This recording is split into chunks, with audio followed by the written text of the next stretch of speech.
2:30 ng madaling araw, nakatitig ako sa screen ng aking cellphone. Mahapdi at tuyo na ang aking mga mata. Ang huling mensahe sa messenger ay mula sa aking asawa na si Marco. Ipinadala 3 oras na ang nakalilipas. Ote ako. Di ako uwi. Isang linyang walang ka-emo-emoji. Okay lang ang naging tugon ko. Sa mesa ay nakahain, ang 4 na ulam na lumamig na at namo na ang sebo. Sinigang na baboy, adobong manok, pritong galunggong, at ginata ang gulay lahat paborito niya. At pagkalipas ng 3 oras tumawag siya. Bukas ng 10:00 ng umaga, makita tayo sa harap ng Makati City Hall. Magfa-file tayo ng annulment. 2:30. Tahimik ang gabi sa Metro Manila. Tanging ang tiktaang orasan sa sala ngaming tsondo sa 12 palapag ang naririnig. Ako si Lia Manalo. Nakaupo pa rin sa sofa at nakatitik sa cellphone. Messenger screen. Sinzone lang ang reply ko. Paulit-ulit kong tinatype at binubura ang sasabihin ko. Sa huli, 2 salita lang ang naipadala ko. Sige. Naintindihan ko. Nagdilim ang screen at naanin ko ang aking mukha. Pagod. May malalalim na eye bags. Tuyo ang labi. Pang-ilang beses na ba ito ngayong buwan? Tumigil na ako sa pagbibilang nung nakaraang linggo. Sa mesa ay ang mga pagkaing niluto ko para sa kanya. Tiyak na panis na ang iba. Sinigang na may matigas na sebo sa ibabaw. Ang paborito niyang maasim na sabaw. Adobong manok na timplado ng kanyang ina. Pritong galunggong na gusto niya ay tostado. At ginata ang gulay na medyo matamis ang pagkakaluto ko dahil iyon ang gusto niya. Lahat para kay Marco. Lahat na sayang. Tumayo ako. Namamanhit na ang aking mabinti. Dahan-dahan akong lumapit sa mesa at isa-isang iniligpit ang mga plato. Ang sebo sa sinigang ay namuo na parang kandila. Ang pritong isda ay makunat na. Isa-isa kong itinapon ang mga ito sa basurahan. Parang slow motion sa pelikula nang itatapon ko na sana ang huling plato ang ginataan ng tumuno ang aking cellphone. Nangini ang kamay ko at muntik ko nang mabitawan ang plato. Tinignan ko ang screen, si Marco. Nagmamadali kong pinunasan ang aking kamay at sinagot ang tawag. Hello? Hindi ko namalayan na may halong pag-asa ang aking boses. Lia. Ang boses ni Marco ay patag. Sobrang patak na hindi natural. Gising ka pa ba? Oh. Hinihintay kita. Tumahimik ang kabilang linya ng ilang segundo. Huwag mo na akong hintayin, sabi ni Marco. May sasabihin ako. Parang nahulo ang puso ko. Ang kutong babae ay minsan napakalupit, pero tumpa. Namuti ang daliri ko sa pahawak sa cellphone. Ano yon? Bukas ne 10:00 ne umaga. Sa harap ne City Hall sa Makati. Walang emosyon ang poses ni Marco. Magfa-file tayo. Nanigas ako. File? Ne ano? Annulment papers, malinaw na sabi ni Marco. Matagal ko na tong pinag-isipan. Mas mabuting magiwalay na tayo. Umugong ang tainga ko. Binuka ko ang aking bibig pero walang boses na lumabas. Bakit? Sa wakas ay naibulong ko. Ang boses ko ay parang hindi sa akin sa sobrang paos. Walang espesyal na dahilan, sabi ni Marco. Basta hindi ko na kaya. Lia. 3 taon na tayong magkarelasyon. 2 taon ng kasal. Alam mo naman siguro. Wala na akong nararamdaman para sa iyo. Bawat salita ay parang patalim na tumatara sa puso ko.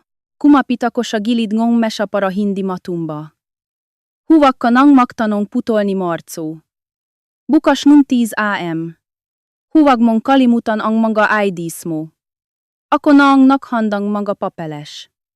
Pipirma ka na lang. Ang tsondo ay nakapangalan sa akin kaya akin to. Akin din ang kotse. Ang ipon nating 3 milyon ay hahatiin natin, tik. 1.5 milyon tayo. Wala ka namang trabaho kaya magpasalamat ka na may makukuha ka pa. Gusto kong matawa habang naririnig ko ang masalitang iyon. Planado ang lahat. Pati ang hatian ng ari-arian ay plansado na. Matagal mo na ba tong gustong gawin? Tanong ko. Hindi itinanggi ni Marco. Oh, mula nung araw na ikinasal tayo, nagsisisi na ako. Pumikit ako. Hindi ko mapigilan ang pagtulong ang luha. Bakit mo ako pinakasalan? Ang hinaineg boses ko. Sa sobrang hinay parang mababasag, matagal na tumahimik si Marco. Akala ko hindi na siya sasagot. Responsibilidad, sabi niya. Pero ayoko nang gampanan ang responsibilidad na yon. Lia, pagod na ako. Tapusin na natin to ng maayos, at naputol ang tawag.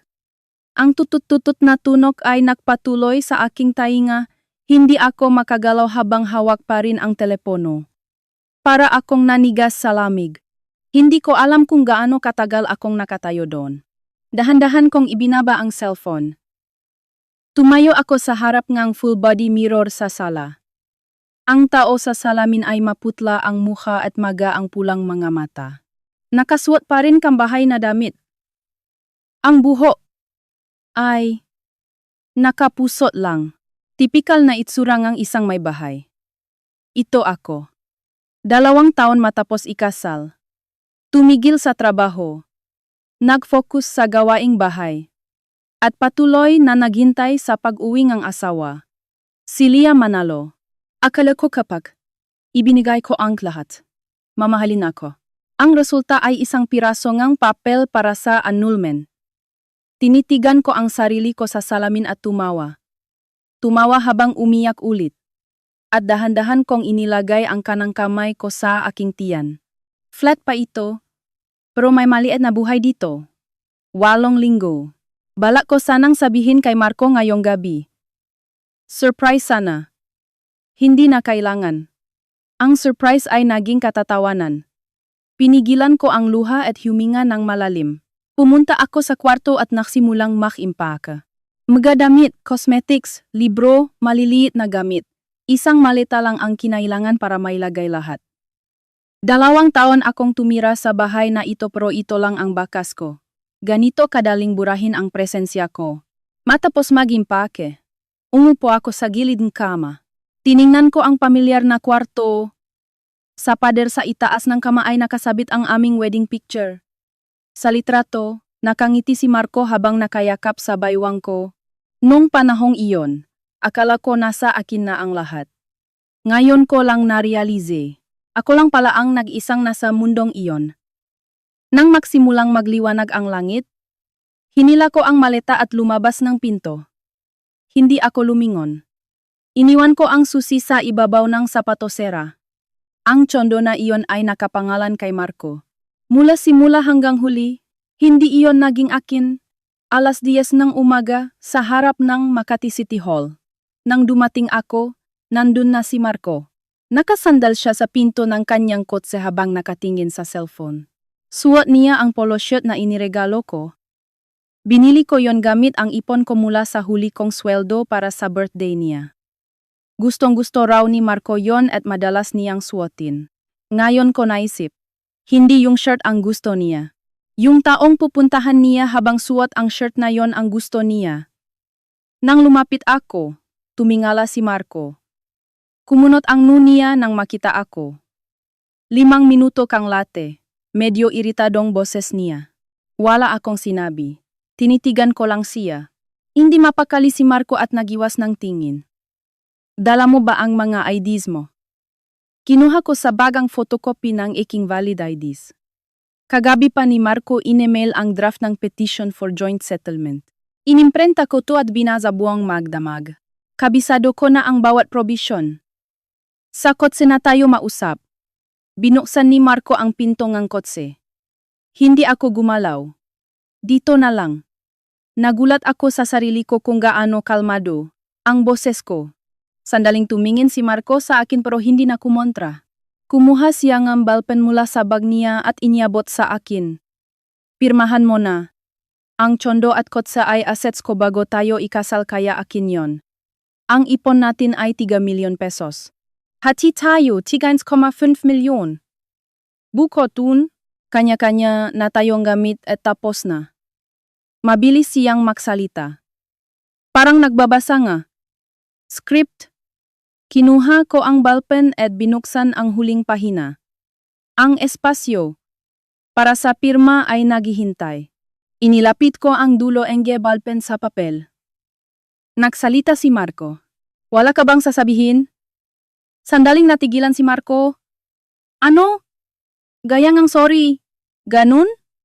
Tinitigan ko siya ng diretso sa mata. Muli na namang nag-iwas ng tingin si Marco. Wala namang dapat ihingi ng tawad. Problema to sa damdamin. Walang magagawa. Tumawa ako. Tumango. Sa bagay, yumuko ako at pinirmahan ang kasunduan. Lia Manalo. Maayos at malinaw kong isinulat ang 4 na letra at ibinalik ang nga papeles at ballpen kay Marco.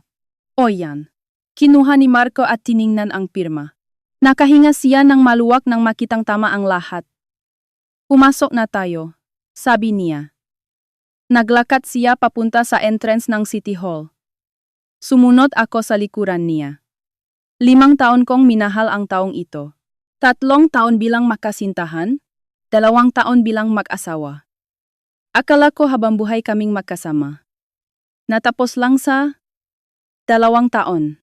Mabilis ang proseso sa loob dahil joint petition ang isinampa namin para sa legal separation na mabilis na upgrade sa annulment phase sa mga koneksyon niya.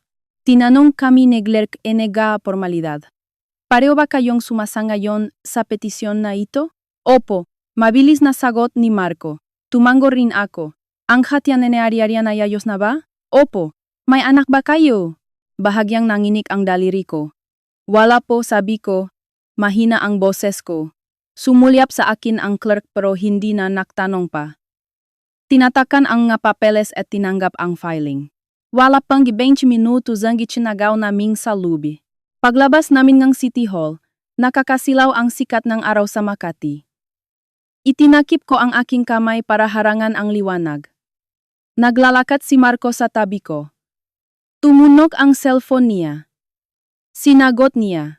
Agad na lumambot ang boses niya. Hello? Oh. Tapos na. Huwag ka nang pumunta.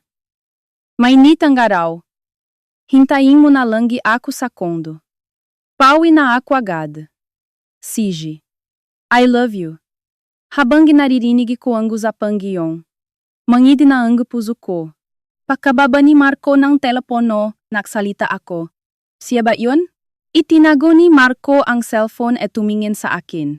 Sino? Yung babae sa wallpaper ng cellphone mo? Sabi ko. Ang wallpaper ng cellphone ni Marco. Likod ng isang babae. Mahaba ang buhok. Nakasuot ng puting damit. Hindi ako yon. Ilang segundong tumahimik si Marco. Oh, inamin niya. Si Isabel Cortez. Girlfriend ko siya noong college. Nahiwalay kami nung nag-abroad siya para magtrabaho. Kakauwi lang niya. Tumango ako. Kaya ka nakipag-iwalay para pakasalan siya. Oh, hindi itinanggi ni Marco. Lia, siya naman talaga ang gusto ko noon pa. Pinakasalan lang kita dahil sinabi ni Mama. Patay na si Mama kaya wala na akong dahilan para ituloy pa to. Ganun pala? Naintindihan ko na rin sa wakas. Ang dahilan kung bakit nabago ang ugali ni Marco mula nang mamatay ang ina niya. Ang dahilan kung bakit laging gabi na siya umuwi. Ang dahilan kung bakit nawala ang kinang sa mga mata niya kapag tumitingin sa akin. Hindi dahil busy sa trabaho. Hindi dahil stress. Simple lang, wala na yung taong pumipigil sa kanya na umalis. Kailan pa? Tanong ko. Kumuno ang no ni Marco. Ang alin? Kailan pa kayo nakikita? Importante ba yon? Importante, sabi ko. Gusto kong malaman kung gaano ako katanga. Tumingin sa akin si Marco nang may halong awa at inis. 6 na buwan? Sabi niya. 6 na buwan na mula nang bumalik siya galing Dubai. 6 na buwan. Kinuventa ko. Sakto sa panahon kung kailan madalas na siyang mag-ote kuno. Sa loob ng 6 na buwang iyon, ang sinasabi niyang overtime ay pagpunta pala sa ibang babae. At ako naman ay naghihintay sa bahay. Nagluluto ng sabaw, nag-init ng kanin, nag-alala baka makasakit siya. Ang tanga ko. Sobrang tanga ko talaga. Tumawa ako. Tumawa habang tumutulo ang luha. Marco, ang galing mo talaga. Nag-iwas ang tingin si Marco. Ide-deposito ko ngayon din ang pera sa account mo. Mula ngayon, mag-ingat na tayo sa kani-kaniyang buhay. Yun lang. Naglakad siya papunta sa kotse niya. Hindi lumingon. Nakatayo ako sa harap ngang City Hall at pinanood ang pag-alis ngang kanyang kotse. Nawala ito sa agos ng trapiko sa Makati. Parang hindi naman siya naging parteng buhay ko. Matagal akong nakatayo dun. Hanggang sa namanhid ang mabinti ko. Pagkatapos ay dahan-dahan akong pumarang ang taxi. Saan po tayo, ma'am? Tanong ang driver. Sinabi ko ang address. Ang maliit na apartment ko sa Mandaluyong na tinirhan ko bago ako ikasal. Hindi ko ito binitawan at patuloy kong binabayaran ang renta. Hindi ko alam kung bakit. Basta pakiramdam ko hindi ko dapat pakawalan. Ngayon alam ko na tama ang desisyon ko. Wala sa loob kong nag-iwan pala akong matatakbuhan. Umandar ang taxi. Sumandal ako sa bintana at pinanood ang magusali na dumaraan. 28 taon akong nanirahan sa siyudad na ito. Ngayon ay parang estranghero na ang pakiramdam ko dito. Nag-vibrate ang cellphone ko. Notifikasyon mula sa bangko. Pumasok na ang 1.15 milyon. Tinupat ni Marco ang usapan at nagdeposito agad. Ang bilis. Parang gusto niyang putulin agad ang huling koneksyon namin kahit isang segundo lang ang agwat. Tiningnan ko ang screen at mapait na ngumiti. Pinatay ko ang cellphone ko. Pumikit ako. Simula ngayon, ako na ulit si Lia Manalo. Simpleng Lia Manalo lang. Hindi na Mrs. Reyes. Tanghali na nang makarating ako sa apartment. Medyo malikabo dahil matagal nang walang nakatira. Inilapak ko ang maleta at nagsimulang maglinis. Nakpunas ng mesa, nakwalas ng sahig, nakpalit ng kubrikama. At naktrabaho hanggang gabi. Nakmalinis na ang lahat. Masakit na ang buong katawan ko. Pero nakapagtataka magaan ang pakiramdam ko. Hindi ko na kailangang maghintay sa pag-uwi ng iba. Hindi ko na kailangang intindihin ang gusto at ayaw ng iba. Hindi ko na kailangang patayin ang sarili ko para makibagay sa iba. Simula ngayon, mabubuhay ako para sa sarili ko lang. Umupo ako sa kama at hinawakan ang tiyan ko. Flat pa rin, pero may buhay dito. Anak ko. Anak ko lang. Binuksan ko ang cellphone ko. May ilang notification sa Messenger. Mensahe galing kay Marco. Natanggap mo na ba? Tiningnan ko lang yon at sandaling tumigil ang daliri ko. Tapos, blinok ko siya. Telepono, messenger, email, lahat ng paraan ng komunikasyon ay pinutol ko. Pagkatapos ay binuksan ko ang phonebook at hinanap ang isang numero. Pinindot ko ang call button. Agad itong sumagot. Lia? Malambing na boses. Kalmado at nakakapanatag na boses. Si Gab Alcantara. Kaklase ko nung high school. Medyo pause ang boses ko. May favor sana ako. Ano yon? Mahinahon ang boses ni Gab. Gusto kong umalis sa Maynila, sabi ko. Sa lalong madaling panahon. Tumahimik ang kabilang linya ng ilang segundo. May nangyari ba? Hiwalay na kami, sabi ko, at buntis ako. Katahimikan ulit. Anak ni Marco? Oh, alam ba niya? Hindi, sabi ko.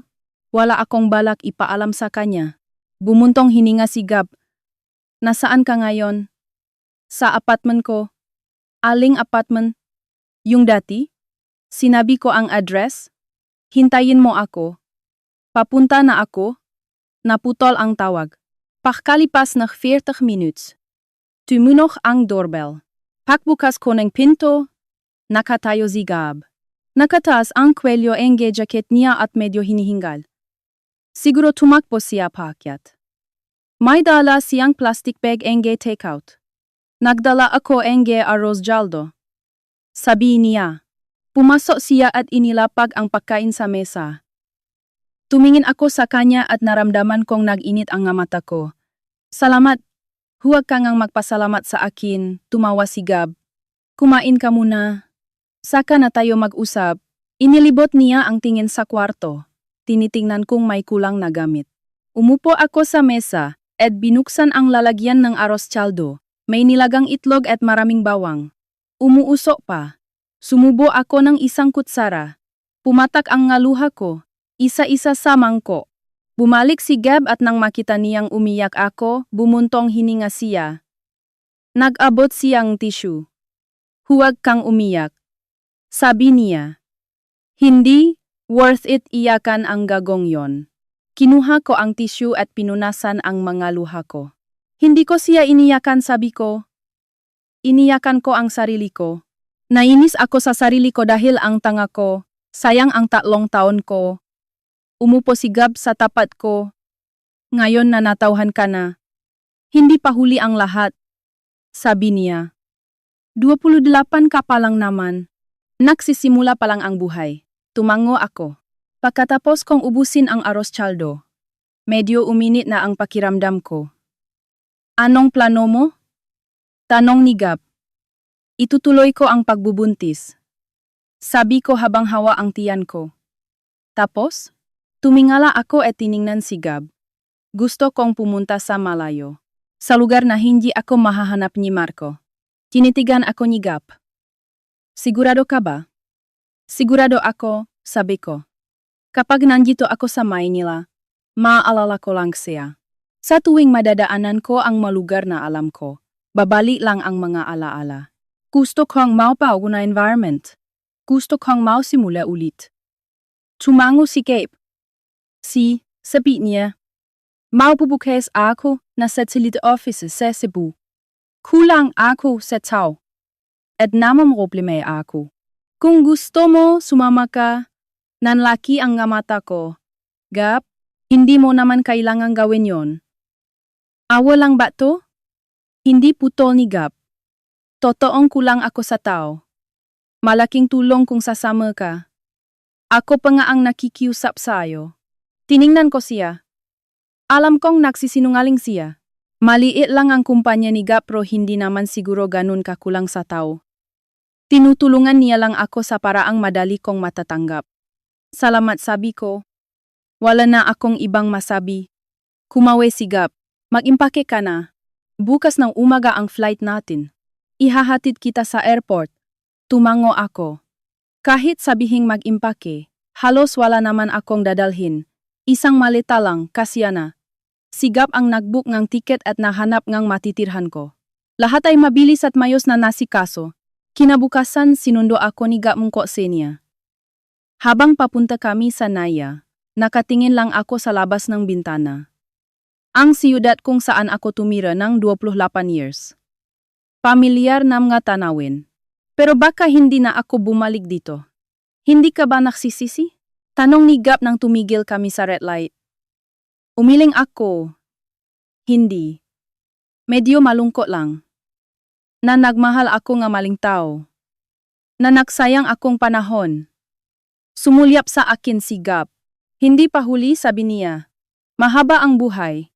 Sa edad na 28. Kahit ilang beses pwede kang magsimula ulit. Ngumiti ako. Tama ka. Kahit ilang beses, pwedeng magsimula ulit. Pagdating sa Naya, tinulungan ako ni Gab sa mga gamit ko. Hinatid niya ako hanggang sa departure gate. Tumawag ka pagdating mo, sabi niya. Ang susi ng apartment ay nasa caretaker na. Isinend ko sa messenger ang address. Hindi mo kailangang magmadali sa trabaho. Mag-settle down ka muna. Kapag may kailangan ka, tawagan mo ako agad. Tumango ako. Gab, salamat talaga. Galing sa puso ang mga salitang iyon. Tumawa si Gab at tinapik ang ulo ko. Luka-luka. Huwag ka ngang magpasalamat sa akin. Sige na. Baka maiwan ka pang eroplano. Hinila ko ang maleta at pumasok sa gate. Nang lumingon ako, nakatayo pa rin si Gab. Kumakawe. Ngumiti rin ako at kumawe pabalik. Pagkatapos ay humarap na ako sa unahan at nawala sa daming ng tao. Nang lumipat ang eroplano, paliit ng paliit ang Metro Manila sa bintana. Tahimik akong nagpaalam sa aking puso. Paalam. Marco. Paalam. Dating Leah. Simula ngayon, Mabubuhay ako para sa sarili ko. Ang Cebu ay isang siyudad na malapit sa dagat. Maaliwalas ang panahon at malambot ang hangin. Iba sa tigas ng Maynila. Mabagal ang takbongang oras dito. Ang apartment na inihanda ni Gab ay nasa isang tahimik na residential area. 2-bedroom unit, maaliwalas at maliwanag. Malapit sa parke at supermarket kaya hindi mahirap ang pamumuhay. Unti-unti akong nasanay sa bago kong buhay. Ang trabahong ibinigay ni Gab ay talagang madali lang. Work from home na data entry at pag-ayos ng documents. Flexible ang oras kaya hindi mabigat sa katawan. Malaking tulong ito para sa isang buntis na katulad ko. Gumigising ako sa umaga, naglalakad-lakad, nagtatrabaho, namimili, nagluluto, at natutulog. Buhay na hindi kailangang maghintay sa iba. Buhay na hindi kailangang pakiramdaman ang mood ng iba. Noong una, malungkot. Kapag gabi at mag-isa akong nakahiga sa kama, napapansin ko ang bakanteng espasyo sa tabi ko. Pero hindi iyon kalungkutan dahil wala si Marco. Nasanay lang ako na may katabi. Pagkalipas ng isang linggo, nawala na rin ang lungkot na iyon. Sa halip, naging komportable ako sa sarili kong oras.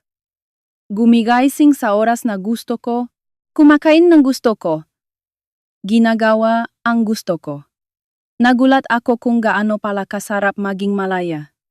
Sa loob ng 2 taong pagsasama namin ni Marco, gaano ko ba pinigilan ang sarili ko? Nagpunta ako sa OBGYN para sa 4th month checkup. Sa screen ng ultrasound, nakikita ang maliit na buhay. May makamay at paa na. At malakas ang tibok ng puso. Normal ang lahat, sabi ng doktor. Gusto mo bang malaman ang gender? Opo, lalaki ang baby mo. Nakatitig ako sa screen ng ultrasound. Sa loob ng tiyan ko ay may lumalaking batang lalaki. Anak ko lang. Nag-init ang mga mata ko. Lumabas ka ng maluso ha. Bulong ko. Noong 7 buwan ng pagbubuntis ko, tumawag ang nanay ko, Lia, totoo bang hiwalay na kayo ni Marco? Taranta ang boses ni nanay. Kanino mo nalaman? Hindi na importante yon. Totoo ba? Tumahimik akong ilang segundo. Totoo po, nay. Noon pa kami hiwalay. Umiyak si nanay sa kabilang linya. Bakit hindi mo sinabi sa akin? Ang laking bagay nito tapos mag-isa mong kinikimkim. Nay. Naramdaman ko rin ang pag-init ng ilong ko. Sorry po. Hindi ko masabi agad.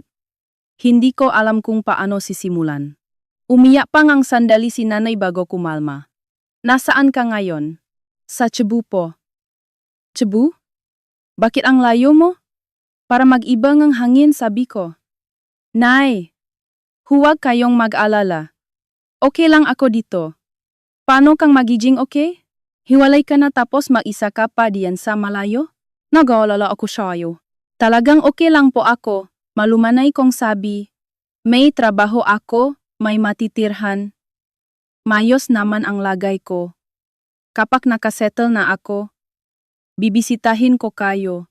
Hindi ko sinabi ang tungkol sa pagbubuntis ko. Ayokong mag-alala pa siya lalo. Pagkababang telepono, naupo ako sa sofa at tulalang nag-isip. Tumunog ulit ang cellphone ko. Ngayon naman, ang nanay ni Marco, ang dati kong biyenan. Tinitigan ko ang screen at nagdalawang isip, pero sinagot ko rin. Tita, Lia iha. Ang boses ng dati kong biyenan ay parang umiyak. Totoo bang hiwalay na kayo? Opo. Noon pa po. Yung walang hiyang anak kong yon. Tumaas ang boses ng biyenan ko. Lia, patawarin mo kami ha? Siya ang may kasalanan. Lahat kasalanan niya. Ngayon ko lang nalaman nang pumunta ako sa tsondo niya at nakita ko ang annulment papers. Yung babaeng yon, si Isabel, hinding-hindi ko siya papapasukin sa pamamahay ko. Tita, putol ko sa kanya. Hiwalay na po kami ni Marco. Wala na po akong pakiala. Ay di niyo na po kailangang sabihin sa akin ang mga bagay na yan. Natigilan ang biyenan ko. Lia. Ikaw. Tita, mag-ingat po kayo palagi, sabi ko. Okay na po ako? Sige po, ibababa ko na. Pinatay ko ang tawag. Sumandal ako ng malalim sa sofa at huminga ng maluwag. Tapos na ang lahat. Mula ngayon, wala na akong pakialam sa kahit anong may kaugnayan sa pamilyang iyon. Mula noong ikawalong buwan, isang beses o dalawang beses sa isang buwan ay pumupunta si Gab sa Cebu para sa trabaho. Sa tuwing pupunta siya, may dala siyang mapakain at gamit sa bahay. Sinasamahan din niya ako sa check-up. Akalang nga doktor at mga nurse ay siya ang tatay. Ang bait naman ng mister mo, sabi ng isang nurse pagkatapos ng check-up. Ngumiti lang ako ng alanganin at hindi itinanggi. Hindi rin itinanggi ni Gab. Magalang lang niya akong inaalalayan. Nagtatanong sa doktor. At nagtatake notes ng mga bilin. Paglabas namin ng ospital, medyo nailang ako. Gab, sorry ha. Na-misinterpret nila. Okay lang yon? Pinagbuksan ako ni Gab ngang pinto ngang kotse. Huwag mo nang intindihin. Habang naglalagay ako ng seatbelt, tiningnan ko siya. Gab, bakit ang bait-bait mo sa akin? Pinaandar ni Gab ang makina. Nakatingin lang siya sa harap. Kasi ikaw, si Lia Manalo, sabi niya. Ang Lia na kilala ko ay karapat-dapat sa mas magandang buhay. Naramdaman kong nag-init ang ilong ko. Salamat. Nagpasalamat ka na naman, tumawa si Gab. Sa susunod na magpasalamat ka, magagalit na ako. 2 linggo bago ang due date ko, dumating si Gab sa Cebu. Dito muna ako ng ilang araw.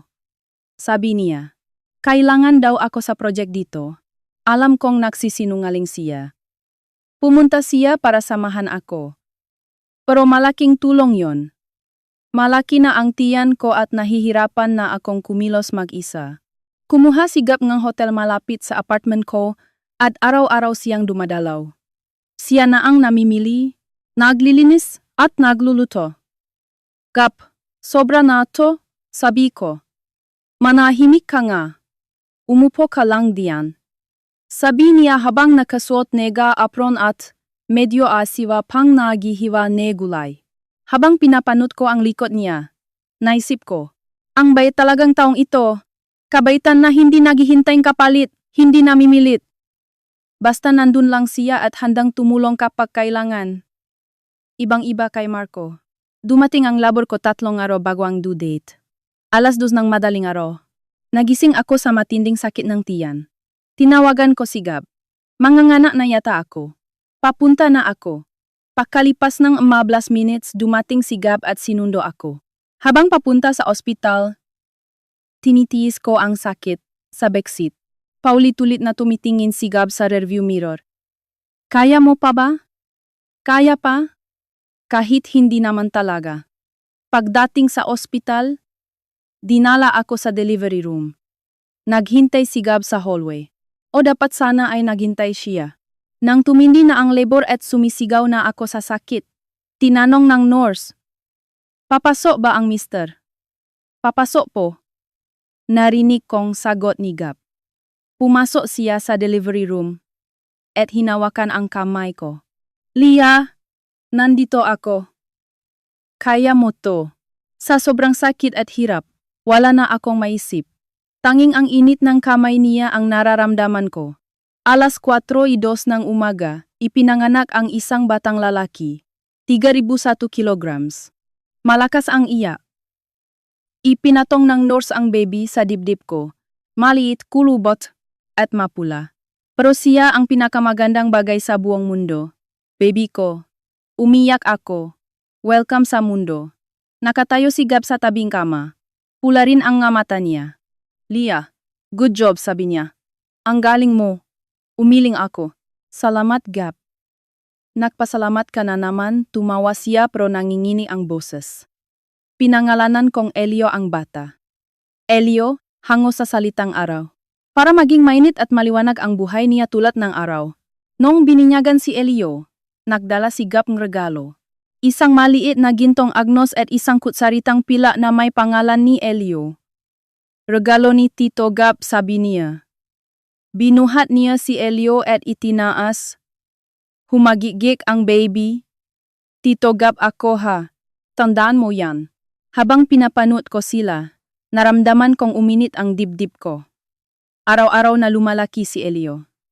Natutong gumapang tumayo at maglakad. Ang unang salitang nasabi niya ay mama. Niyakap ko si Elio at hinalik-halikan. Patuloy pa rin ang pagbisita ni Gab sa Cebu ilang beses sa isang buwan. Sa tuwing darating siya, may dala siyang sandamakma na laruan at pagkain.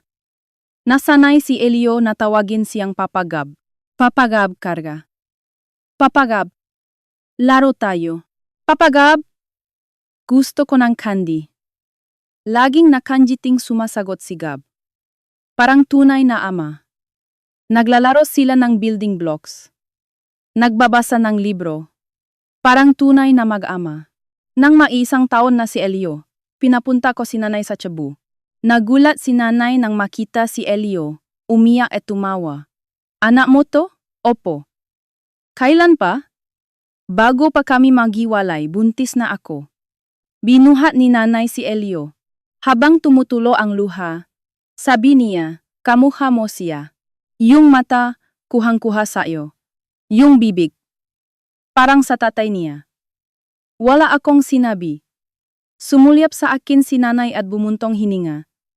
Anak ni Marco, no? Opo. Alam ba niya? Hindi. Wala akong balak sabihin. Nanahimik si nanay ng ilang sandali, ganun ba? Sa huli, iyon lang ang sinabi niya. Kung yan ang desisyon mo, wala na akong sasabihin. Basta walang kasalanan ang batang to. Palakihin mo siyang masaya. Opo. Tumango ako. Sisiguraduhin kong magiging masaya siya. Isang buwang nanatili si nanay sa Cebu. Tumulong siya sa pag-alaga kay Elio. Nagluto para sa akin. At nakinig sa mga kwento ko. Nang uuwi na si nanay, nagyakapan kami sa airport at umiyak. Pabalik ako ha, sabi ni nanay. Kahit kailan pwede kang umuwi sa atin? Opo. Salamat, nay. Nang magdadalawang taon na si Elio, nagsalita si Gab, Lia. May sasabihin ako. Pagkatapos ng hapunan, nang tulog na si Elio, naupo kami sa sala na makaharap. Ano yon? Gagawin ko ng full-time ang operations dito sa Cebu, sabi ni Gab.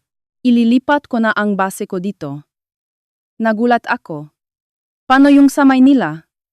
Ipamanage ko na lang sa Vice President. Dito na ako titira. Bakit? Tumingin sa akin si Gab. Kasi nandito kayo ni Elio. Tumalan ang puso ko. Lia, matagal ko nang gustong sabihin to. Nagpatuloy si Gab. Hayaan mong alagaan ko kayo. Gusto ko kayong makita araw-araw. Gusto kong makita ang paglaki ni Elio. Gusto kong nasa tabi mo ako. Napasinghap ako. Gab. Ikaw. Mahal kita, sabi ni Gab. Mula pa nung college. Pero nung panahong yon, si Marco lang ang nakikita mo. Wala akong nagawa kundi maging kaibigan lang. Nung ikinasal ka, akala ko susuko na ako.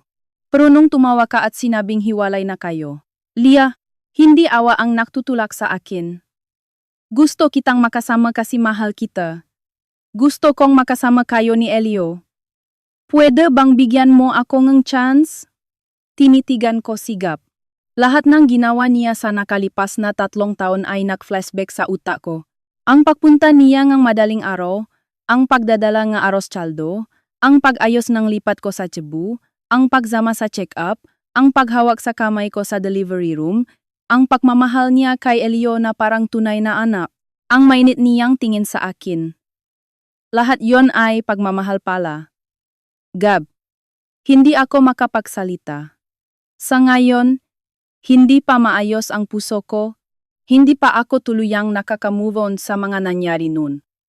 Saka nandiyan si Elio. Ayokong maging pabigat sa'yo. Umiling si Gab. Hindi ka pabigat, sabi niya. Hindi rin pabigat si Elio. Anak mo siya. Mahalaga rin siya sa akin. Mamahalin ko siya na parang tunay na ama. Pangako, tumulo ang luha ko. Gab, bakit ba sobrang? Kasi mahal kita? Sabi ni Gab.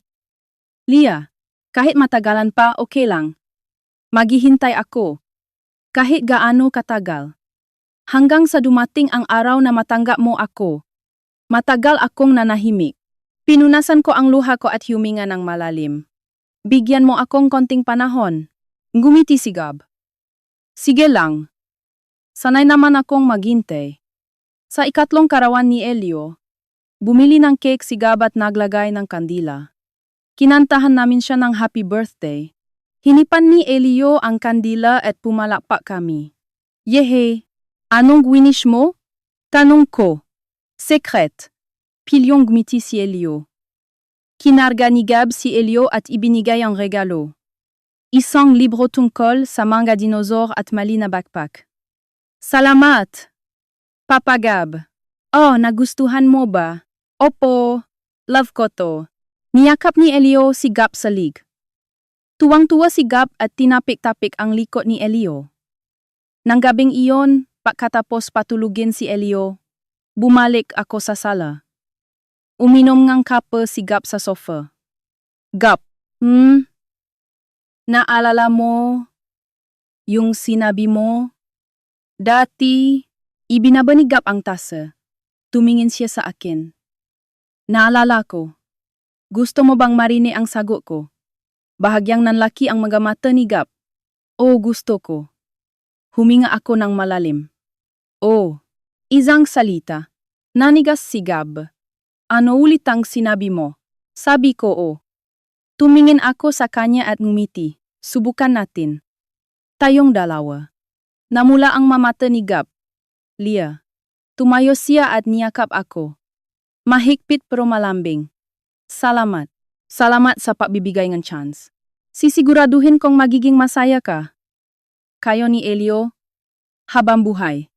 Isiniksik ko ang mukha ko sa dibdib niya. Mainit. Nakakapanatag. Ito siguro ang kaligayahan. Late men dumating, pero sa wakas, nandito na. Mula nang maging kami, tuluyan nang lumipat si Gab sa Cebu. Umupa siya ngang unit sa katabing building nang tinitirhan namin at araw-araw siyang pumupunta. Tuwing weekend. Laging kaming tatlo ang magkasama. Sa park, sa mall, sa beach. Sobrang dikit ni Elio kay Gab at hindi nagtagal. Ang Tito Gab ay naging papagap na talaga. Papagap karga, papagap sabay tayo maligo, papagap dito ka na matulog. Laging nakangiting sumasagot si Gab. Parang tunay na ama. Hindi? Higit pa sa tunay na ama.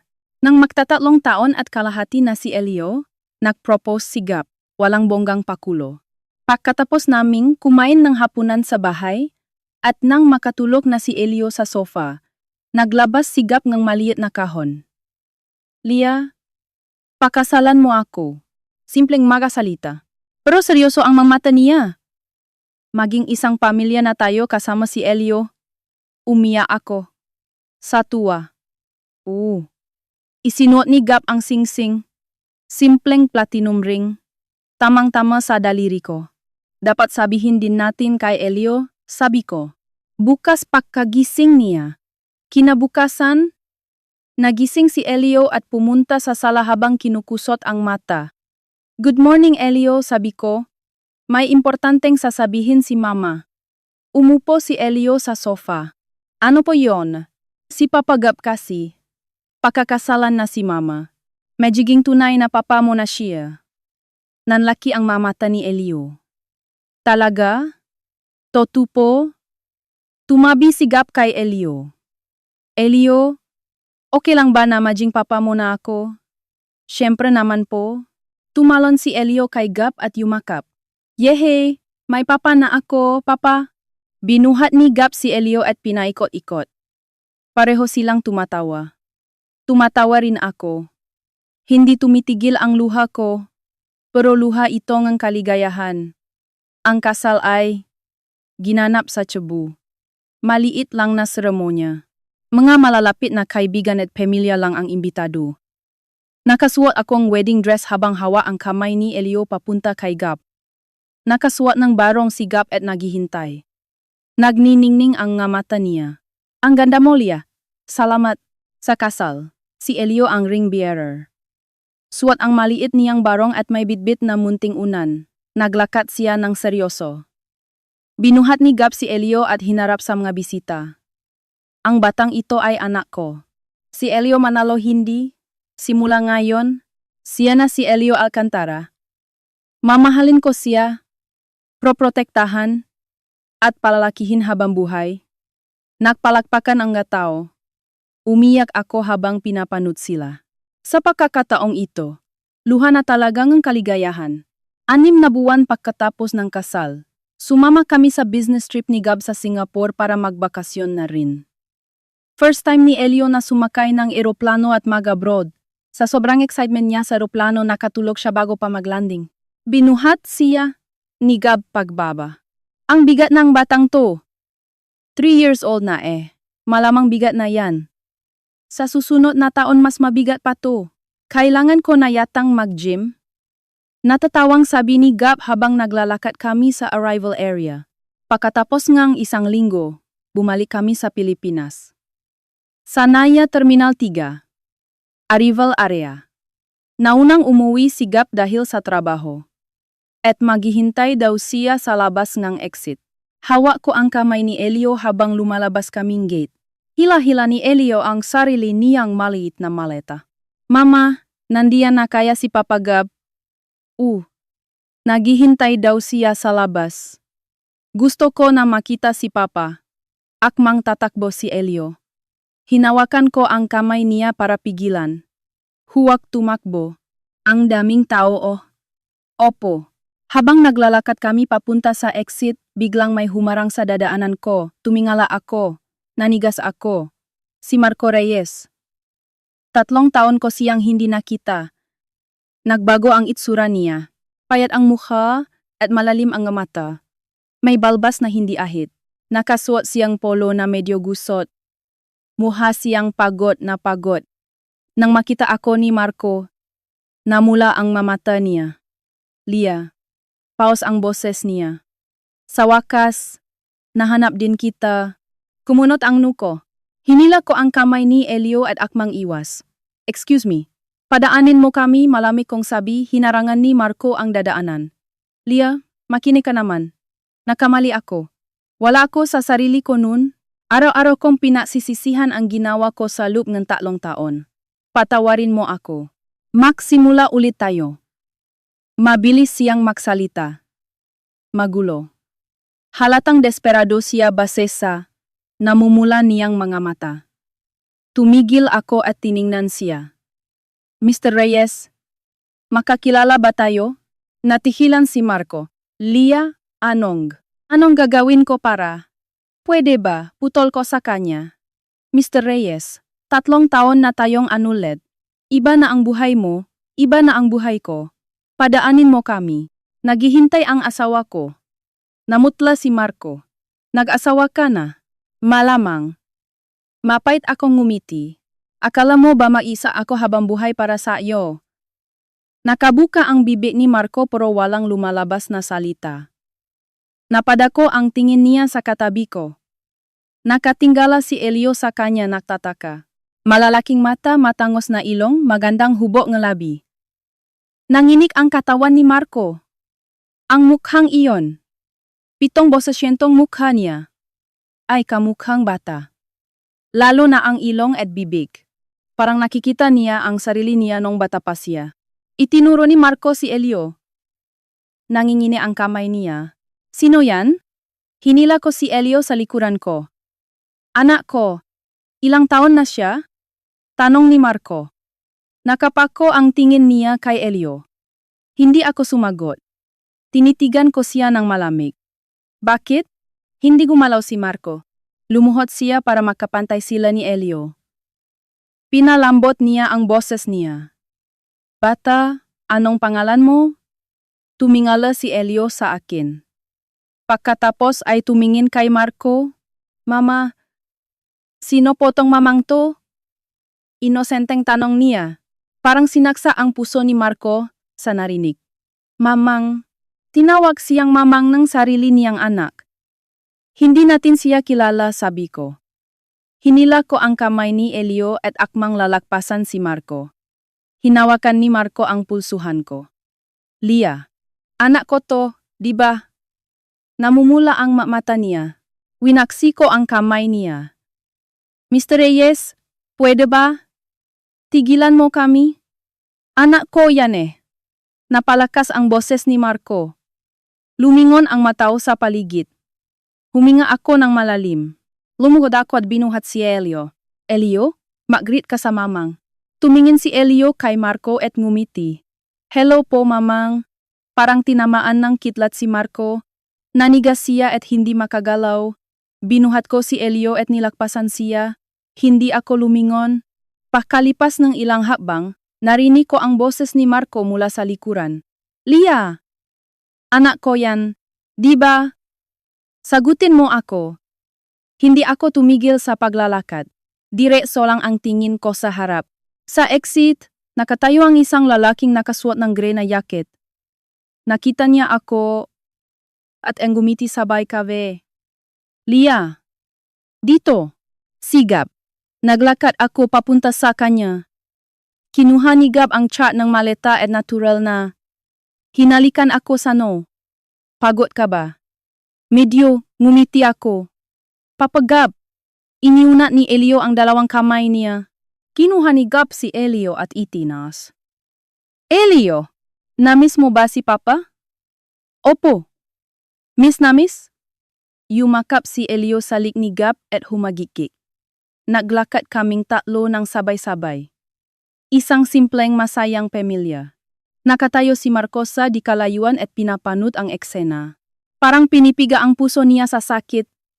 Kilala niya ang lalaking iyon. Kaklase niya noong college. At dating matalik niyang kaibigan. Si Gab Alcantara. Ganun pala. Sa loob ng 3 taon, si Gab ang kasama ni Lia. Nakaanak sila at naging pamilya. Ikinuyom ni Marco ang kanyang kamao.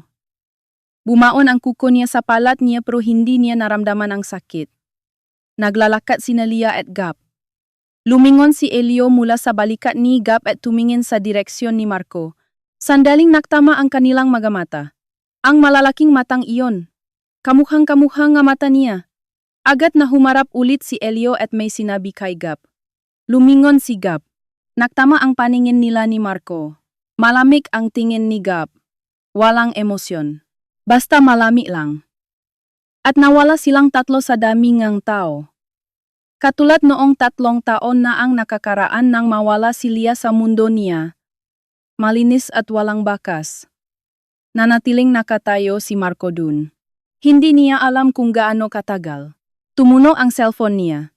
Mekanikal niya itong sinagot.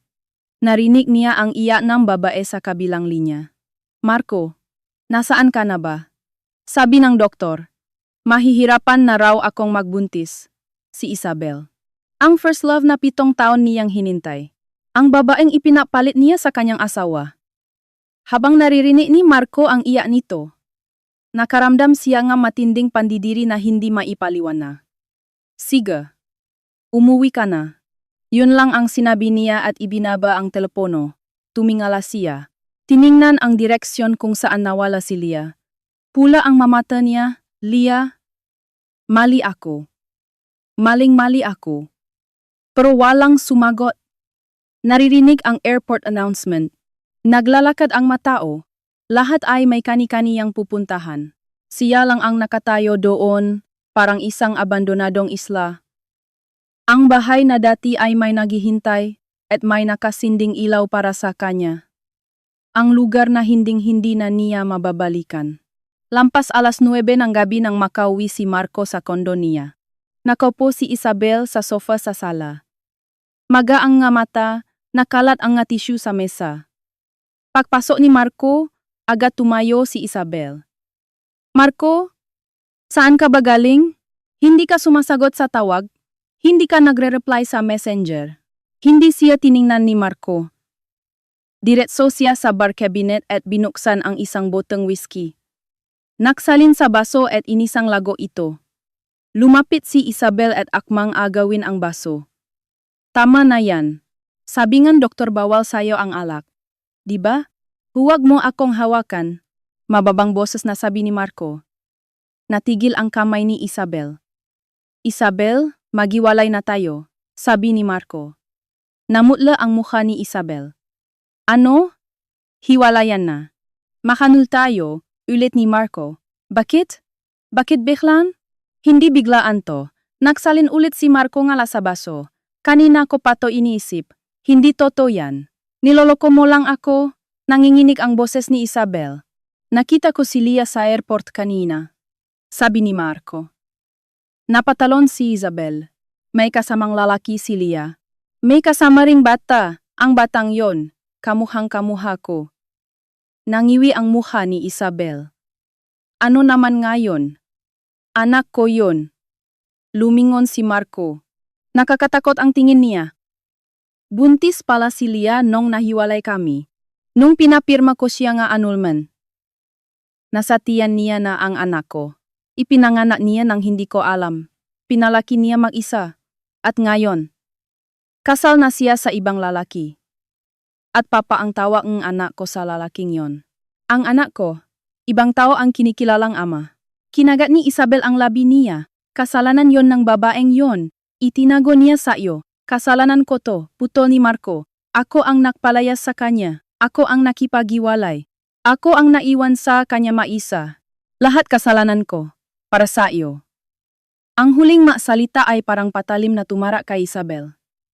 Isabel, sagutin mo ako ng toto. Ibinaba ni Marco ang baso. Mahal mo ba talaga ako? Nagiwas ng tingin si Isabel. Anong klaseng tanong yan? Siyempre naman, 7 taon kitang hinintay. 7 taon na hintay, mapait na tumawa si Marco. Nung nahiwalay tayo nung college, totoo pinilit ka ngang magulang mo na mag-abroad? Hindi ba dahil muntik nang mabankrupt ang pamilya ko nun? Wala na akong pera kaya iniwan mo ako. Tapos nung nakabangon na ako, bumalik ka. Hindi mo ako makalimutan. 7 taon kang naghintay. Kalokohan. Lahat yon kasinungalingan. Namula at namutla ang mukha ni Isabel. Hindi totoo yan. Hindi ganyan. Kung ganun, bakit nung muntik na akong mabankrupt, ni isang text wala akong natanggap mula sa iyo? Bakit nung namatay ang nanay ko, hindi ka umuwi? Bakit nung umukay na ulit ang kumpanya ko, saka ka biglang nagpakita at nakataong nakita tayo? Bumuka ang bibig ni Isabel pero walang lumabas na salita. Tama na, sabi ni Marco. Alam ko na ang lahat. Alam ko na pero pinili pa rin kita. Ang tanga ko. Iniwan ko si Lia para sa iyo. Wala nang mas tatanga pa sa akin. Kinuha ni Marco ang kanyang jacket at naglakad papunta sa pinto. Saan ka pupunta? Sigaw ni Isabel. Ewan ko. Kahit saan. Ang annulment papers ipadadala ko sa lawyer. Sa iyo na ang tsondo. Sa iyo na rin ang kotse. Hati tayo sa ipon. Tapusin na natin to ng maayos. Tumakbo si Isabel at yumakap sa kanya. Hintayin mo ako. Huwag kang umalis. Marco, parang awa mo na. Huwag mo akong iwan. Hindi ko kaya kapag wala ka. Hindi tumigil si Marco. Binuksan niya ang pinto at lumabas. Padabo na sumara ang pinto. Rinig sa hallway ang pagiya at pagsigaw ni Isabel. Sumandal si Marco sa pinto at tumingala sa kisame. Pumikit siya. Tumulo ang isang butil ng luha. 3 taon na ang nakararaan. Parehong masalita ang sinabi niya kay Lia. Tapusin na natin to ng maayos. Nung panahong iyon, hindi umiyak si Lia. Sa harap niya, hindi ito umiyak. Tahimik lang itong pumirma at tahimik na umalis. Ngayon, umiyak at sumisigaw si Isabel. Noong panahong iyon, umiyak din kaya si Lia nang mag-isa na lang siya. Habang alam niyang may bata sa tiyan niya, umiyak kaya siya mag-isa? Ang sama ko, bulong niya. Sa boses na walang ibang makakarinig. 1 linggo pagkatapos ng pakikita sa airport, pumunta si Marco sa Cebu. Ginamit niya ang lahat ng koneksyon para malaman ang address ni Lia. Kumuha siya ng private investigator, nagtanong sa mga kakilala, nagstalk sa social media. Nalaman niyang kasal na si Lia kay Gab Alcantara, ang pangalan ng bata ay Elio, at 3 taong gulang na ito. Ibig sabihin, buntis na nga si Lia nung nag-anul sila. Lahat ng impormasyon ay parang punyal na tumatarak sa kanya. Linggo umaga, sa isang tahimik na subdivision, nakatayo si Marco sa harap gate ng bahay ni Lia. Nanginginig ang kamay niya habang pinipindot ang doorbell. Pagkalipas ng ilang segundo, bumukas ang gate. Si Gab ang lumabas. Nanliit ang nga mata niya nang makita si Marco. Marco Reyes. Gab. Gusto kong makausap si Lia. Narinig ang boses ni Lia mula sa loob ng bahay. Sino yan? At lumabas siya sa pinto. Nagbago ang ekspresyon ng mukha niya nang makita si Marco. Bakit ka nandito? Lia, gusto kong mag-usap tayo. Humagbang palapit si Marco. 10 minuto lang. Pakinggan mo naman ako. Wala tayong dapat pag-usapan, sabi ni Lia. Itinago niya si Elio sa likuran niya. Umalis ka na. Lia, please. Humarang si Gab sa harap ni Lia. Marco, hindi ka dapat nandito. Umalis ka na. Tumingin si Marco kay Gab. Nanlamig ang nga mata niya. Gab, problema namin to ni Lia. Labas ka dito. Labas ako. Tumawa si Gab. Tawang walang halong tuwa. Asawa ako ni Lia. Malamang kasali ako dito. Asawa? Tumawa rin si Marco. Inagaw mo ang asawa ko. Inagaw mo ang anak ko. Gab Alcantara, ikaw ang. Tama na? Boses ni Lia ang bumasa sa namumuong tensyon. Tahimik pero matalim. Marco, lahat ngang sinasabi mo mali. Lumabas si Lia sa likuran ni Gab. Ikaw ang nangiwan sa akin. Ikaw ang nakipaghiwalay para kay Isabel. Walang inagaw si Gab. Ikaw ang nagpakawala. Ngayon, anong karapatan mong pumunta dito? Nangiwi ang mukha ni Marco. Lia. Noong panahong yon, wala ako sa sarili ko. Naloko ako ni Isabel. Ang totoo, ikaw ang mahal ko. Ikaw lang pala talaga. Ngayon ko lang narealize. Alam kong huli na ang lahat. Pero gusto kong bumawi. Gusto kong maging pamilya tayo ni Elio. Ako ang tunay na ama niya. Kadugo ko siya. Tinitigan siya ni Lia. Walang emosyon ang magamata nito. Marco. Nagsalita si Lia. Alam mo ba ang sinasabi mo? 3 taon na ang nakararaan. Nung kailangan kita? Nasaan ka? Nung nasusuka ako sa morning sickness, nasaan ka? Nung lumalaki ang tiyan ko at mag-isa akong natatakot, nasaan ka? Nung nagalabor ako at sumisigaw sa sakit, nasaan ka? Nung unang ngumiti si Elio? Nung unang humakbang? Nung unang nagsabi ng papa, nasaan ka? Nawalan nga masabi si Marco. Si Gab ang nandun sa lahat nga oras na yon, sabi ni Lia. Siyang sumugod ng madaling araw para dalhin ako sa ospital. Siyang sumama sa check-up. Siyang humawak sa kamay ko sa delivery room. Lahat si Gab.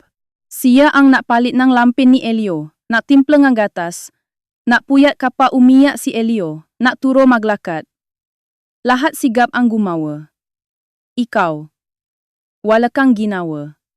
Kahit isa. Tapos sasabihin mong ikaw ang tunay na ama? Nakpapatawa ka ba? Tumulo ang luha ni Marco. Hindi ko alam. Hindi ko alam na buntis ka. Kung alam ko lang, hinding-hindi ko. Ang ano? Putol ni Lia. Hinding-hindi makikipaghiwalay. Marco, huwag mong lokohin ang sarili mo. Noong panahong yon, si Isabel lang ang nasa utak mo. Kahit nalaman mong buntis ako, siya pa rin ang pipiliin mo. Alam mo yan, di ba? Alam mo sa sarili mo. Hindi makasagot si Marco. Tama si Lia. Noong panahong iyon, si Isabel lang ang nakikita niya. Kahit nalaman niyang buntis si Lia, malamang ganun pa rin ang magiging desisyon niya. Nagkamali ako, bulong niya. Maling-mali ako. Kahit sabihin mo yan ngayon, wala nang saysay, sabi ni Lia. Mr. Reyes, umalis ka na. Huwag ka nang babalik dito. Huwag mong guluhin ang buhay namin. Hindi gumalaw si Marco. Lumapas ang tingin niya kay Lia, papunta sa luungang bahay. Nakasilip si Elio mula sa likuran ni Lia. Malalaki ang mata at mukhang takot na nakatingin sa kanya. Elio. Mahinang tawag ni Marco. Ako ang papa mo. Umiling si Elio. Hindi po, malinaw niyang sabi. Ang papa ko ay si Papa Gap. Si Papa Gap ang papa ko. Hindi kita kilala, mamang. Ang salitang 3 taong gulang na bata ay parang sibat na tumara sa dibdib ni Marco. Elio. Ako ang tunay na. Tama na. Binuhat ni Lia si Elio. Huwag mong takutin ang bata. Yumakap si Elio sa leg ni Lia. Mama, nakakatakot yung mamang. Mahinang sabi niya. Nang hina ang mga balikat ni Marco, nakakatakot daw siya. Sinabi ng sarili niyang anak na nakakatakot siya. Humakbang paharap si Gab. Marco, tama na yan. Umalis ka na. Kapag hindi ka pa umalis, tatawa na ako ng pulis. Tumingin si Marco kay Gab, tapos kay Lia. Huli kay Elio. Nakasupsop ang mukha ni Elio sa balikat ni Lia. Ayaw tumingin sa kanya. Sige, sabi ni Marco. Paus ang boses niya. Aalis na ako. Humakbang siya pa atras. Lia, ano? Masaya ka ba? Sandaling tumahimik si Lia. Masaya ako, sabi niya. Sobrang saya. Kinagat ni Marco ang labi niya. Ganun ba? Yun lang ang sinabi niya. At tumalikot. Papalayo ang likod niya. Baksak ang balikat at mabigat ang hakbang. Ibang-iba sa lalaking nagmamadaling sumakay ng kotse sa harap ng City Hall. 3 taon na ang nakararaan. Isinara ni Gab ang gate. Lumapit siya kay Lia at niyakap silang mag-ina. Okay na. Sabi niya. Wala na siya. Isiniksik ni Lia ang mukha niya sa dibdib ni Gab. Tumulo ang luha niya. Gab, ang sama ko ba sama sinabi ko? Hindi? Hinaplos ni Gab ang buhok niya. Wala kang maling sinabi. Ang pagpunta niya dito ang mali. Hindi na siya babalik. Kapag bumalik siya, ako ang magpapaalis sa kanya. Nasa gitna nila si Elio, nagtataka. Mama, umiyak ka ba? Medyo lang. Ngumiti si Lia at pinunasan ang luha. Okay na si Mama. Yung mamang hindi na babalik? Hindi na, hinaplos ni Gab ang ulo ni Elio. Poprotektahan kayo ni Papa, kaya huwag kang mag-alala. Opo. Ngumiti si Elio. Love you, Papa Gab. Love din kita, binuhat ni Gab si Elio at hinalikan sa pisngi. Habang pinapanot sila ni Lia, naramdaman niyang uminit ang dibdib niya. Ito ang pamilya ko. Hindi importante ang dugo. Ang mahalaga ay yung araw-araw na makasama, nagtatawanan, nag-iyakan, at nagdadamayan. Iyon ang pamilya. Hindi yun naintindihan ni Marco, kaya nawala sa kanya ang lahat. Hindi ko na alam kung anong nangyari kay Marco pagkatapos nun. Hindi ko na rin gustong malaman. May mabali-balita na nagiwalay na sila ni Isabel, at pabagsak na raw ang kumpanya niya. Pero wala na yung kinalaman sa buhay ko. Ang buhay ko ay nandito, kasama si Gab at Elio sa maliit na bahay na ito sa Cebu. 4 na taong gulang na si Elio at nagsimula ng makinder. Tuwing umaga, si Gab ang naghahatid sa kanya. Papa Gab, sunduin mo ako mamaya ha. Oo naman, promise. Nagpinky swear sila at nagtawanan. Pinapanood ko sila mula sa pinto at naisip ko. Nung gabing iyon 3 taon na ang nakararaan? Nung tumawag si Marco, akala ko katapusan ng ang mundo. Akala ko nawala na sa akin ang lahat, pero mali ako. Ang natapos nung gabing iyon ay ang maling buhay, at ang nagsimula ay ang totoong buhay. Ang malit na buhay sa tiyan ko nung makapanahong iyon ang nakligtas sa akin. At si Gab ang nakprotesta sa amin. Malaki ang nawala sa akin, pero mas malaki ang kapalit. Hindi mapapantayan. Pakahapon, pagkauwi ni Elio galing school, ibinuka niya ang isang papel. Mama, tingnan mo, drawing ko ngayong araw, drawing na gawa sa crayon. 3 taon na makahawak kamay. Sa gitna ay isang maliit na batang lalaki. Sa kaliwa ay isang babaeng mahaba ang buhok. Sa kanan ay isang matangkat na lalaki. Sa itaas, nakasulat sa piki-piking sulat, Papa at Mama at ako. Sa itaas noon ay may malaking araw. Kinuha ko ang drawing at tinitigan. Nag-init ang mamata ko. Ang galing naman. Ang gandang drawing mo, di ba? Ang gwapo ang drawing ko kay Papa Gab. Nga, ang gwapo. Niyakap ko si Elio. Elio, si Mama. Sobrang saya kasi nandito kayo ni Papa Gab. Ako rin po. Love ko si Mama at Papa Gab. Bumukas ang pinto. Nakawi na ako. Boses ni Gab. Papa Gab, tumakbo si Elio papunta sa kanya. Welcome home, tingnan mo yung drawing ko. Wow! Ang galing ah. Ako ba to? Ang gwapo ko naman dito. Di ba? Sumilip ako mula sa kusina. Welcome home. Lumapit si Gab habang karga si Elio sa isang braso. Nakauwi na ako? Hinalikan niya ako sa no. Anong ulam ngayong gabi? Burger steak. Yehey! Sumigaw si Elio sa tuwa. Paborito mo rin yon di ba, Papa? O naman. Paborito ko. Tumawa si Gab. Kumain kaming tatlong hapunan. Nakwento si Elio nga nangyari sa school. Nakinig at tumawa si Gab, tumawa rin ako. Isang ordinaryong araw. Pero pinakamahalagang araw. Katapos kumain, nakatulo si Elio sa sofa. Kinumutan siya ni Gab. Habang nahuhugas ako ng pinggan, tumingin ako sa labas ng bintana. Paglubo nga raw, kulay orange ang langit. Ganito rin ang langit noong isang hapon 3 taon na ang nakararaan. Nung panahong iyon, mag-isa akong umiyak. Ngayon, nakangiti na ako. Lumapit si Gab mula sa likuran at yumakap sa bewang ko. Anong tinitingnan mo? Ang ganda ng langit oh. Nga. Sumandal ako sa kanya. Gab, salamat? Pang ilang beses na yan? Tumawa si Gab. Kahit ilang beses ko pang sasabihin. Lumingon ako at tiningnan ang mukha niya. Buti na lang nandito ka. Hinawakan ni Gab ang pisngi ko. Ako nga ang dapat magpasalamat. Nandito kayo ni Elio kaya masaya ako araw-araw. Mula ngayon, makasama tayo palagi ha. Ngumiti ako. Tumulo ang isang butil ngang luha. Pero hindi ito luha ngang kalungkutan. Sa labas ng bintana, lumulubog na ang araw. Bukas, sisikat ulit ang umaga. Gigising si Elio at sasabihing Papa Gab. Good morning. Sasagot si Gab ngang good morning habang nakangiti. Magluluto ako ngang almusal.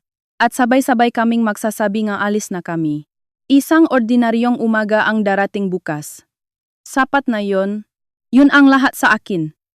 5 taon ang lumipas, 8 taong gulang na si Elio. Grade 2 na siya. Mahilig sa soccer, magaling sa math, at maraming kaibigan. Masiglang bata. At may kapatid na siya. Si Tala Alcantara. 2 taong gulang. Anak namin ni Gab. Isang masiyahing batang babae na kamuhang-kamuha ni Elio ang mamata. Kuya, laro tayo. Sige. Anong laro? Blocks. Sige. Gawa tayo ng kastilyo. Habang pinapanood kong naklalaro ang dalawa, uminom akong kape sa sala. Tumabi si Gab at uminom din ng kape. Ang payapa no? Sabi niya. Oo nga. Ngumiti ako. Payapa. Sa labas ng bintana, taksibol na naman, namumulala ang mapuno ng bougainvillea sa bakuran. Isang talulot ang nilipat ng hangin at pumasok sa bintana bumagsak sa sahig. Pinulot ko yon gamit ang dulo ng daliri ko. Kulay pink. Malambot at marupok prototo. Ganito siguro ang kaligayahan. Hindi magarbo. Hindi Basta tahimik at na nandito lang. Mama, tingnan mo. May kastilyo na kami. Boses ni Elio. Wow! Ang galing naman! Papakita ko kay Papa. Papa!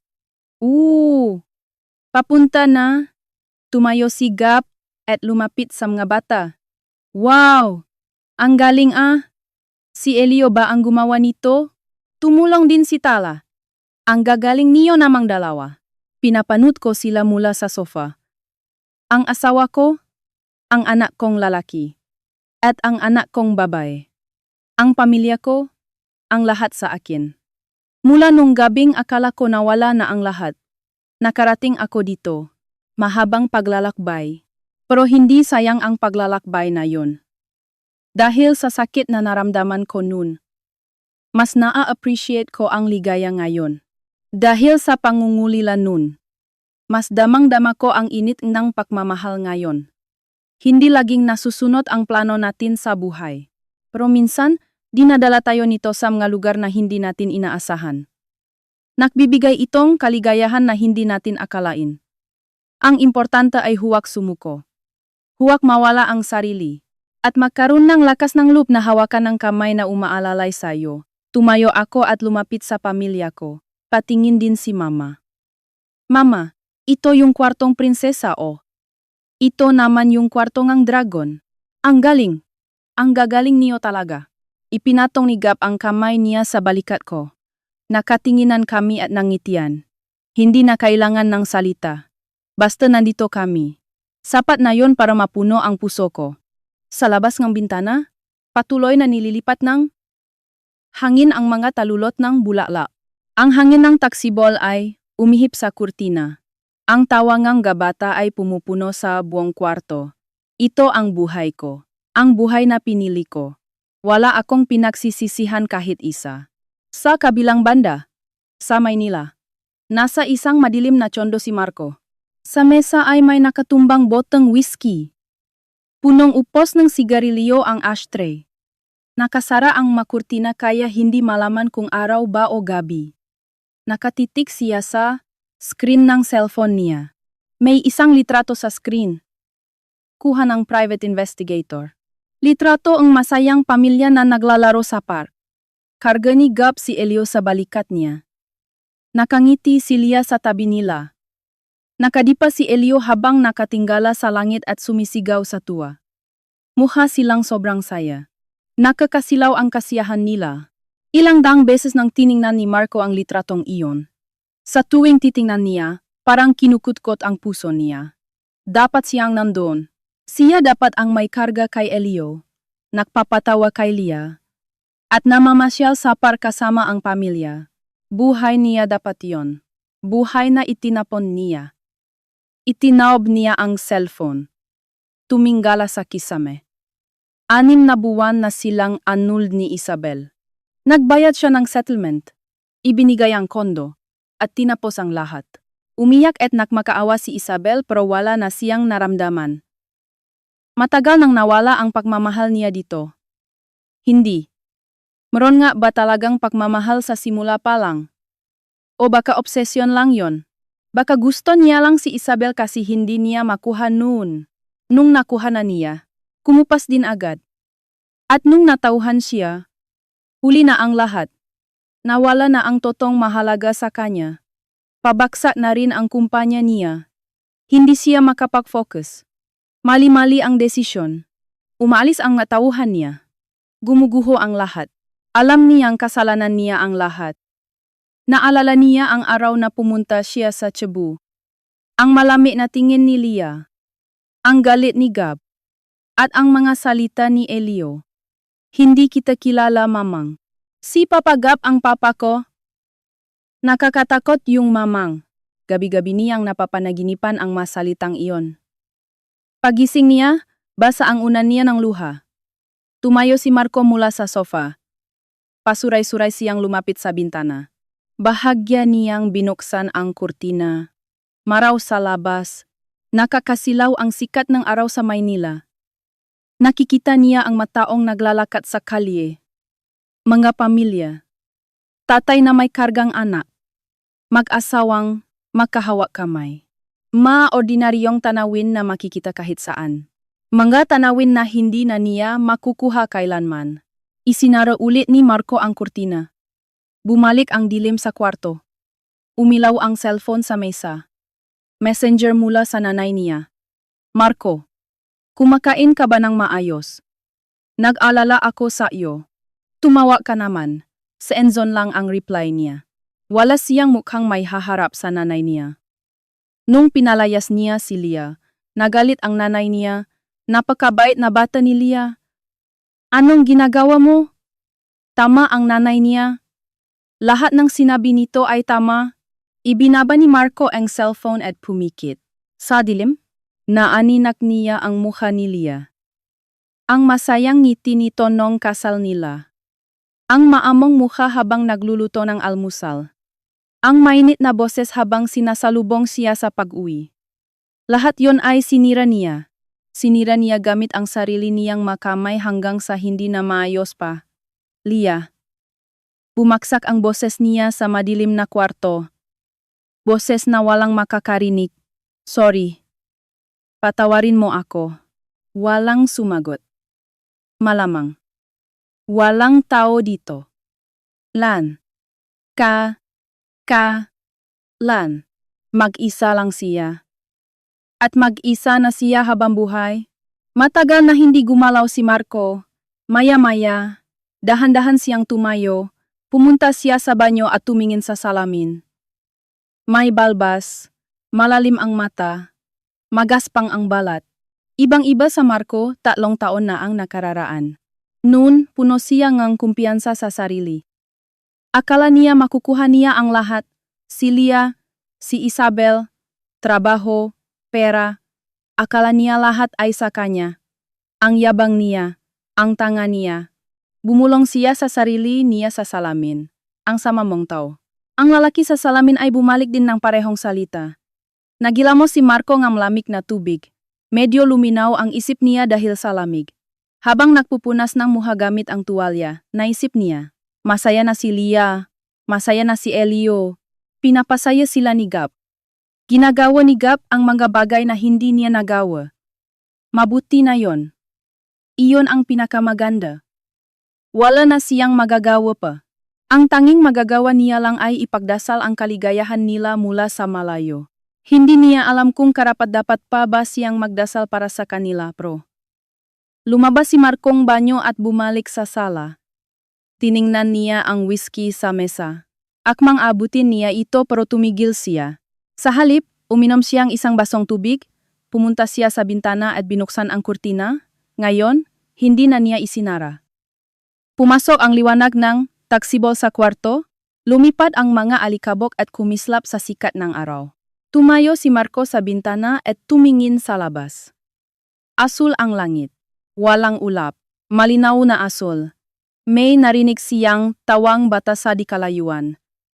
Pumikit si Marco at huminga ng malalim. Huminga palabas. Huminga ulit ng malalim. Huminga palabas. At humakbang siya pasulong. Hindi niya alam kung saan siya pupunta. Pero hindi siya pwedeng mabulok na lang dito sa madilim na kwartong ito. Kahit paano, balang araw kapag lumaki na si Elio at gusto niyang makilala ang tunay niyang ama, kahit paano, gusto niyang maging disenteng tao kapag hinarap niya ito. Hindi man siya puntahan ni Elio, hindi man siya patawarin. Basta malaman lang ni Elio na kahit paano, namumuhay siya ng maayos, sapat na yon. Naksuot si Marco ngang sapatos sa may pinto. Kinuha ang susi at binuksan ang pinto. Pumasok ang hangin ng taksibol. Isang talulot ng bougainvillea ang nahulog sa paanan niya. Tiningnan ito ni Marco at bahagyang ngumiti. Mapait na ngiti. Pero ngiti pa rin. Isinara niya ang pinto at nagsimulang maglakad. Hindi niya alam kung saan pupunta. Basta humagbang lang pasulong. Yun lang ang magagawa niya.